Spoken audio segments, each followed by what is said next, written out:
You guys got to remember, to build wealth, you got to first build yourself.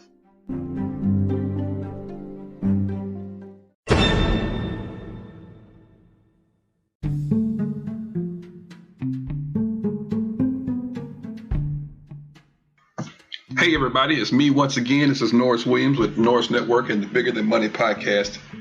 And today I want to talk about something that's near and dear to my heart and something that's going to be relevant for us all. Today I want to talk about fear.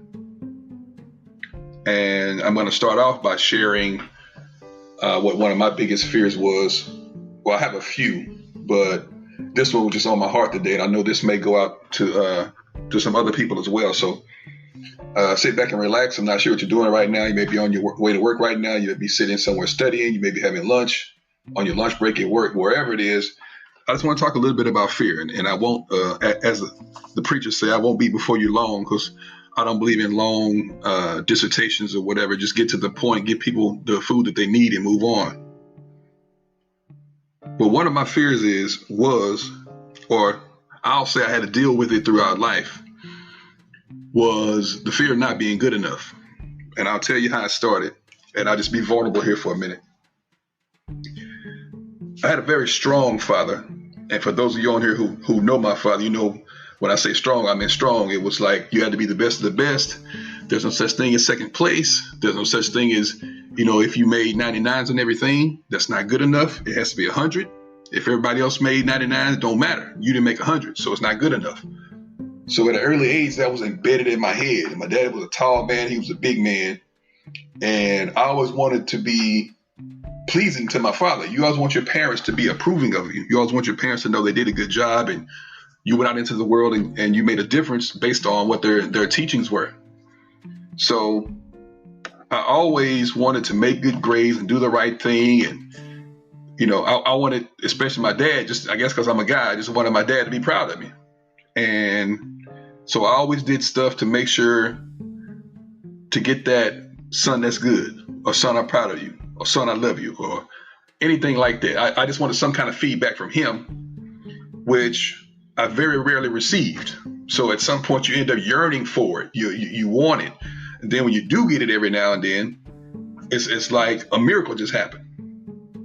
So I had this deficit in I was always scrambling to be enough. So in my head, I created the idea in my head that no matter what I did, I wasn't good enough. So sometimes it makes you just not want to try even further. Now, I'm proud of my dad, and, he, God bless him, he's gone on to, to heaven, and he's doing this thing up there with his other folks that are already there. But for me, it took a lot of time to really, first of all, to acknowledge the fact that I was dealing with that issue. And then number two, to really deal with it and try to figure out a way out of it. Because I know he didn't mean anything bad by it. He just called himself pushing me. He just called himself holding me to a higher standard. He just called himself wanting me to be the best of the best of the best. Because like he said several times, he knew I was talented. He knew I was smart. He knew I was innovative. He knew that I had a lot going for me. And there's a reason why I shouldn't take all these assets and live them up to the highest and the best of my ability. But even at the same time, I wasn't getting the back end of that, like, son, I'm proud of you, son, that's good. It was always, okay, fine. So if you did do something well, then that wasn't praise. It was just, that's what you're supposed to do. It's not like that's a good job. It's like, well, if you made A's, what hell, you're supposed to make A's.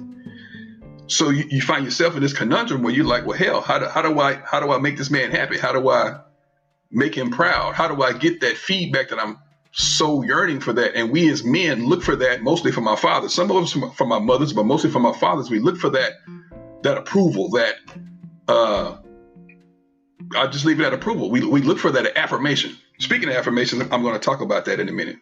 We look for that hard. We really want that like bad. Like it's not a matter of life or death, but it's a matter of being depressed and not being depressed for a lot of people, depending on which way you look at it. So I started to notice it when probably high school. And no matter what I did and how good my grades were and how good I did in football, it was just like, okay, cool. And he didn't really come to any of my football games until I was a senior. And that's only because we were doing good. We were the best football team and still are to this day. My class was the best football team to ever come through there. So eventually he started coming to the games, but from 8th grade, 9th grade, I think he came to a couple of games in 8th grade, but Most of 8th grade, 9th grade, 10th grade, 11th grade, he wasn't there.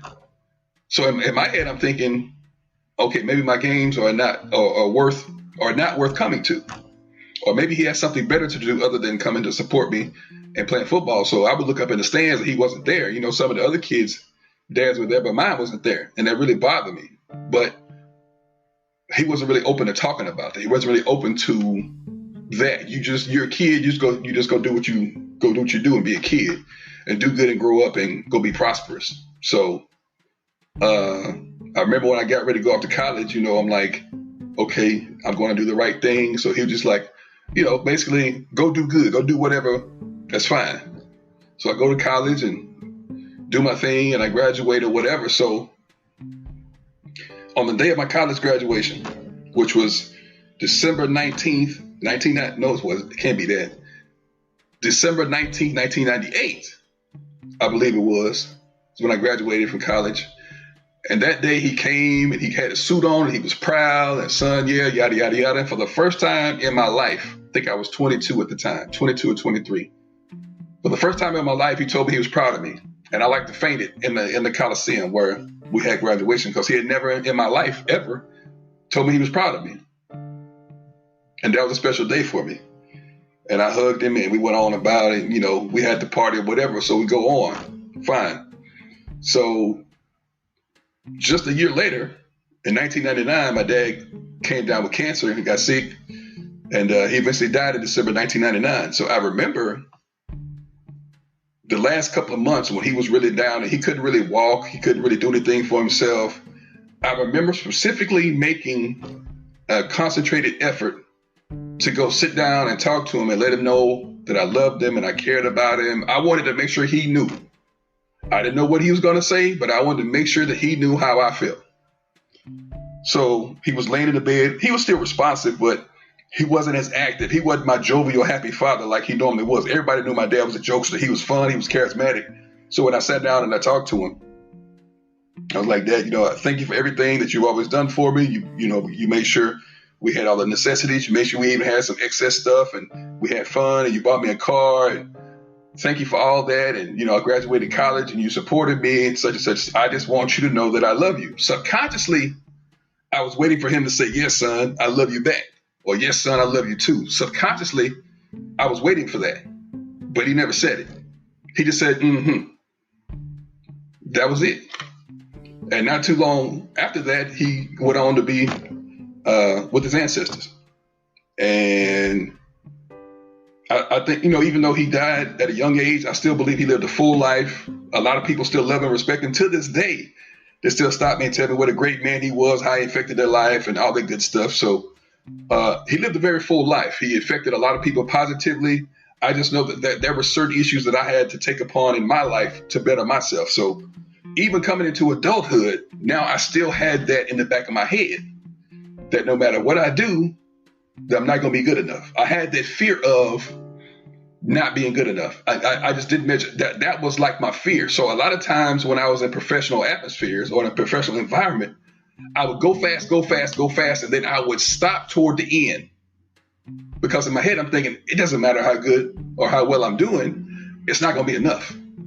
So I would start over again. I would go fast, and right before the end, I would stop.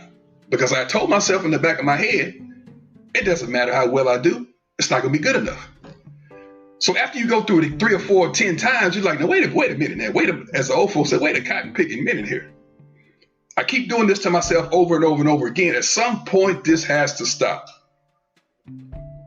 So I sat down and I admitted to myself that I had an issue that I needed to deal with. So I wasn't really sure who to talk to about it. I wasn't sure how to address it. This is what, like, when I really started jumping into the personal development field and really looking at myself within. Like, how do you overcome stuff? How do you do it from within? So, you know, I started reading books and going to seminars and courses and all that kind of stuff. I did go to one counselor or therapist.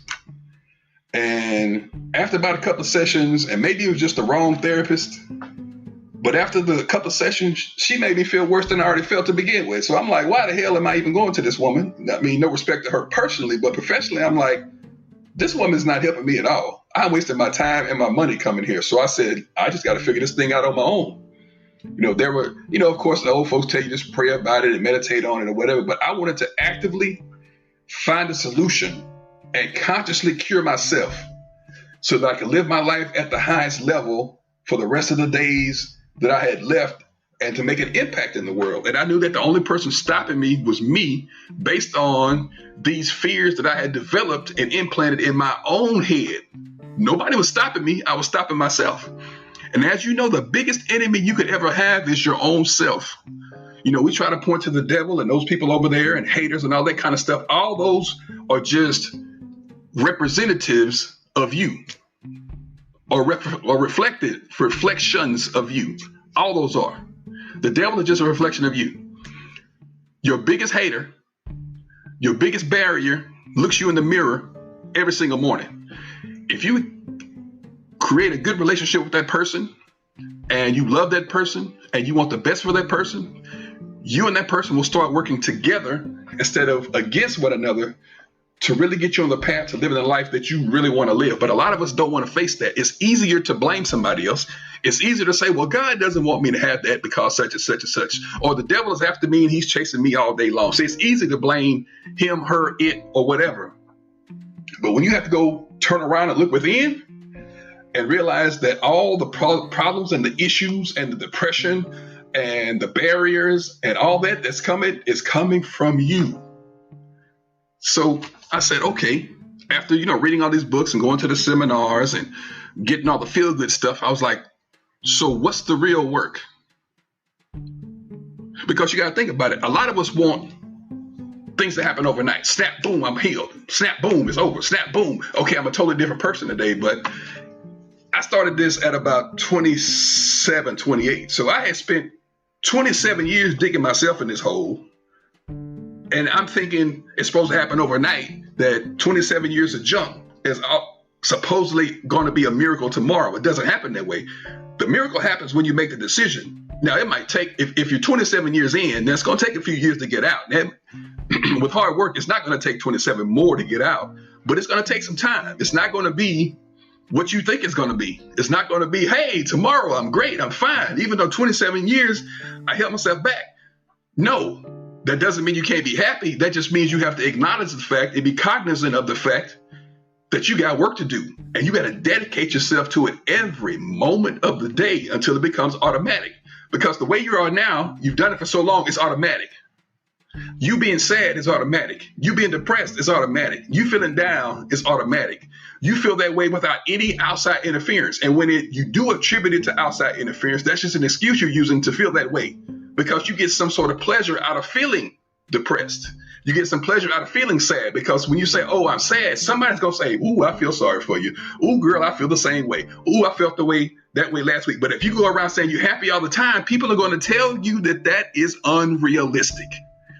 You don't want to be unrealistic, do you? So you stop doing that. It's like, okay, if it's not happy to be, if it's not feasible for me to be happy all the time, let me go pretend that I can be sad with these other folks because they're sad all the time. And these folks over here are depressed all the time. Now, if I become sad and depressed, I can be a part of the group. And the group of sad people will love me in my sadness. But the people that are happy, you don't want to be around them. Doesn't that sound a little stupid? We do it every single day. Ooh, girl, I know how you feel. Yeah, bro, it's another one of those days. Man, look, I'm so tired of this. But notice when you say, I'm so tired of this, you don't get up and go do something about it. You go to bed, get up the next day and say, ooh, I'm so tired of this again. And then at the end of the day, you say, ooh, I'm so tired of this again. But you never take constructive action to get out of it because it feels good to complain, because there's no responsibility in complaining. So this is what I decided to do. And I want to share this with you today. And we're going to talk about fear. And I've been talking about fear, but we're going to move more so into the lesson. I'll just share with you how I got where I am and how I relate to what's going on. So I started practicing affirmations. Now, me growing up, when you saw the person walking down the street talking to themselves, you automatically said what? That person is crazy. Who talks to themselves? Affirmations are you talking to yourself. And it's you talking yourself into being something greater than what you are. So if you see somebody talking to themselves, a lot of times we make fun of that person. They're mental, they're crazy, something's wrong with them. Who talks to themselves? But on the inside, we talk to ourselves all the time. And just imagine if some of us could listen to some of the conversations you have with yourself in your own head. Yes, we would probably think you were crazy too. So you don't say it out loud because you think it's crazy. It's easier to point at the other person and say they're crazy when you probably saying some of the same stuff that they're saying. So I started telling myself I'm happy. I started telling myself that I'm great. I started telling myself that I'm rich. I started telling myself that I'm wealthy. And you know what? At some point, I started to believe it. And I started looking around, and then I started saying, okay, well, let me write it down and read it back to myself. I started reading a bedtime story to myself of how great I was, how great I was going to be, how healthy I am. And you know what? My body, mind, and soul started responding like, you know what? You're right. You are that. So let us catch up to where you are. So today I want to talk about affirmations. You may think it's crazy. You may think it's outside of the box, but I'm telling you it works, because what happens is you affirm it so much. I am, I am, I am. I mean, the Bible talks about I am all the time. So the problem is you think, if I say I'm rich right now and I don't have $1 million in the bank account, then I'm a liar, I'm a fraud, I'm a fake. That's not what that means, because the spiritual world acts instantaneously. The physical world has to catch up though. So when you say I'm a millionaire, when you say I'm rich, you are that. Now it's just a matter of your physical body and the physical world saying, okay, he or she or it really, really, really, really believes that. If they really, really, really believe that, we got to provide that for them. But see, you can't say it one time, because nobody's convinced when you say it one time. Nobody's convinced when you say it 2 times. Nobody's convinced when you say it 3 times. You got to keep telling yourself until, like the old folks say, till you're blue in the face. Keep telling yourself whatever it is that you desire. It may not be money. It may be health. It may be wealth. It may be prosperity. Whatever it is that you have to decide for yourself. But whatever that thing is, tell yourself that's what it is. Not that it's going to be. That's what it is. That's who I am right now. And once the universe sees, you know what? This boy's serious. This girl is serious. They're serious about this. Slowly but surely, that stuff will start trickling in. It has to. It's universal law. It has to. The universe is here at your command. You don't have to ask for anything. Command what it is. The greatest power, your God power, is creation. You create with your mouth and the actions that back it up. You can create anything you want. Everything you've looked at and you see around you that's been created. Like I'm sitting here right now, this lamp, this table. There was an idea at some point. Somebody had to speak that and say, you know, it'll be a good idea to have like light after the sun goes down. We need some lights after the sun goes down, because we get tired of it being dark around here. So let's figure out a way to get some light so I can still work at night. I can see my family at night. I can do things at night. Somebody had to have the idea of that lamp right there. And it came to fruition. But it had to come from somewhere. Somebody had to speak it. Somebody had to think it. Somebody had to put the plan together. And somebody had to tell themselves and had to think that they were crazy just enough times until it came on. And nope. And here's a misnomer. Let me throw this in there. Right? Thomas Edison wasn't the first person to invent the light. He just wasn't. It was invented before that. But I digress. Somebody had to have that at first. So at some point, remember, let's think about it. At some point before that, that was impossible. Somebody told them that there's no way you can create a little device that creates, at that point, they would have thought it was sunlight. Somebody thought, you know what? There's no way you can create sunlight after the sun goes down. Now, of course, it's not equivalent to sunlight, but you got to think about, in those days, that's probably how they were thinking. You can't have sunlight after the sun goes down. And somebody made a liar out of them. Yes, I can create light 24 hours a day, 7 days a week to add to my productivity. So right now in your life, you're thinking whatever's in your head is impossible. And I'm here to tell you it's absolutely not impossible. If somebody can create the sun after the sun goes down, you can create whatever the hell you want to create. So when I talk about these affirmations, you know, a lot of people say the affirmations are just you saying stuff, just you making a pledge, but you have to profess it with your mouth. It has to come from somewhere. So I have an affirmation here. We're going to talk about fear, because fear is the biggest thing that's keeping you from getting where you want to go. No matter if you created somebody else, either you created it or somebody else gave it to you, or you accepted it when they offered it. Somebody had to offer you fear. You weren't born with fear. Somebody offered it to you and you accepted it, just like a contract. So when you accepted the fear kept showing up. And it's going to keep showing up until you give him an eviction notice. Because its job is to make you get rid of him or her or it. So here's an affirmation. And here's why affirmations and why they are so powerful, because you can create a literal new world with just your words. So here's an affirmation, and it'll be in the show notes later on. Once we get it uploaded and everything, you have the show notes and you have this affirmation for yourself. And there's also some questions at the end that you can take and exercise for yourself. So the affirmation is, fear is no match for my strong spirit and my will. My will and my spirit are stronger than any dart of fear aimed in my direction. When disappointment strikes, I remain confident in myself because I am certain that great success is within my reach. Though fear may relentlessly try to come against me, my strong will helps me reject fear over and over again. See, there it goes again. Fear needs an eviction notice. I carry on in my journey with a positive attitude because my spirit is too strong to be broken. I dance through the streets of my destiny to the melody of joy, thanks to the invincible spirit within me. I can accomplish anything I set my mind to when I am determined. I have written down my goals and my vision in order to stay on track. Nothing can stand in my way when I have a plan and an unyielding will. Having a vision is like a telescope that magnifies my opportunities and places the barriers in perspective. When I look at the bigger picture, I realize that the obstacles I face are nothing in comparison to the wisdom I will gain. My spirit is fearless in the midst of new endeavors. Armed with courage, I am capable of charting new experiences for myself. My strong will and audacious spirit propel me to action even when I hesitate. And I repeat, even when I hesitate. Today, I am fearless in the face of the unknown. I choose to replace discouragement with renewed strength and a desire to work harder in order to achieve more than I ever imagined. That's something you can print off when we get the show notes done and say to yourself every day. If you don't have your own, I encourage you to make your own affirmation, but that's just one I came up with. And the three self-reflection questions I want you to ask yourself and answer for yourself are: number one, when was the last time I was able to overcome fear? I repeat, number one, when was the last time I was able to overcome fear? Number two, what is my motivation for overcoming that fear? That's added on. What is my motivation? Number three, how can I prevent discouragement without giving up? How can I prevent discouragement? The fear is yours to lose, and yours alone to lose. Nobody's going to take it away from you.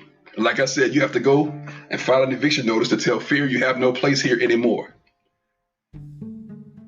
The only thing, and I used to go by this saying, the only thing that's stopping you from getting to the promised land is fear. That fear came because you invited it in. You can kick that same fear out. The Bible says, fear not, 366 times. So God gave you a scripture for every day of the year. And in case the leap year, there's an extra one. There's no reason for you to fear anymore. There's no reason for you to live like you're living right now anymore if you happen to be unhappy. Now, for those of you that are happy, I get it. That's great. But there are some of you listening to this right now that are at a crossroad in your life. And there's another level you want to get to. You know you deserve it. You know you work for it. And you know it's time for it. Find this lesson today. Affirm yourself in the place where you are to know that tomorrow you will be in a totally different place because you dedicated yourself to it. You decided you're going to do it, and nothing is going to stop you.